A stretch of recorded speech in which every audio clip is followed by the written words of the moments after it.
នេះស្លែមធ្វើហើយឯងសាក់ធ្វើសាក់មើលហ្នឹងតែឥឡូវធ្វើចេញរបៀបធ្វើឲ្យមើលសិនក៏បាននេះយើងមានកៅខ្លះយើងដាក់កៅខ្លះណាកៅខ្លះយើងមានដបធំទៀតដបធំមកដប6000ឯដបនេះ500ហ្នឹងយកមកយួរវិញក៏បានដែរជាមួយដាក់កៅខ្លះហើយដាក់កៅ ATM បាច់ដាក់ក៏បានដែរតាមពិតយើងឆាក់ដាក់បន្តិចទៅឃើញស្អាតខ្ញុំមិនសូវអ្នកលេងតែគាត់ថាមានវីដេអូក្មេងក៏ទិញគ្រឿងស្លែមទៅហើយគាត់ថាគាត់ចេះធ្វើចឹងទៅយើងធ្វើវីដេអូមួយគាត់ផុសវីដេអូឲ្យគេមើលចឹងទៅនិយាយមែនតើមិនមែនអ្នកជំនាញធ្វើស្លែមណាប្រាប់ឲ្យហ្នឹងមិនមែនអ្នកជំនាញទេគេដាក់ចឹងមកហើយអានេះពុកកោពុកមាត់យើងដាក់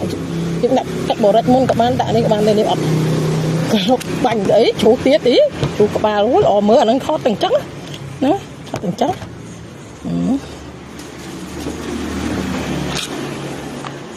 ចេះមកនេះ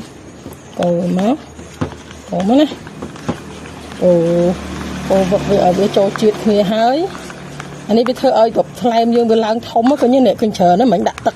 ដាក់តែកៅខ្លះមកដបហើយនឹងកៅ ATM មកតារាទូចឹងណានេះយើងវាយវាចូលជាតិគ្នាចឹងហើយចាំយើងដាក់ទឹកបរិចខ្ញុំធ្វើមកដបចេះមកដបចឹងដាក់3តារាទូចណាដាក់3តារាកាហ្វេនេះដាក់ម្សៅបរិចនេះចូល3តារាកាហ្វេហើយនេះខ្ញុំដាក់ចូលហើយនេះចូលហើយឥឡូវខ្ញុំចាក់ទឹកបរិចចូលចាក់មកល្មមសិនណាចាក់មកល្មមកូរសិនកូរវាញាប់តិចណាតែមិនចឹងទៅវាអត់ចាញ់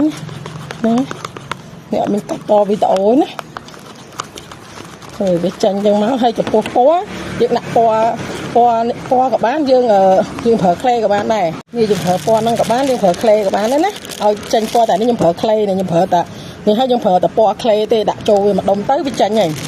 ហើយប្រើពណ៌នេះក៏បានដែរតែឥឡូវថតវីដេអូแล้วโกវាចឹងសិនណាโกតែតាមចឹងចាញ់សាយទៅចាញ់សាយទៅចឹងតែចឹងទៅរបបចឹងពីចានស្លែងចឹងណាបានថាវាធ្វើយើងកោតជាស្លែងមកតែយើងកោវាកោតឲ្យរបបចឹងពីចានណានេះរបបចឹងទៅនេះចានឡើងលោកអាពេលយើងកោចឹងជាស្លែងមកឃើញចានឡើងលោកអត់មានឃើញជាប់ទេពេលយើងកាត់ដៃក៏ជាប់តែឃើញនេះរបបចឹងក៏បាត់ហើយយើងដាក់ខ្លួនណាហើយយើងប្រើមួយក្លេយើងលេងក្លេដាក់ក្លេបានពណ៌ចេះបានណាតែយើងប្រើមួយក្លេដៃក៏ចាប់ដល់ក្លេយើងនេះដាក់ចូលមកពីចាំយើងយកលេងអីលេងជាប់ទៅជាប់ទៅណាលេងជាប់ដៃទៅต้องអត់ជាប់តែឃើញរបបយើងជាប់ដៃទៅនេះយើងលេងញាប់តិចណាហើយចូលជាមួយនឹងស្លែងយើងជាមួយនឹងនេះនេះ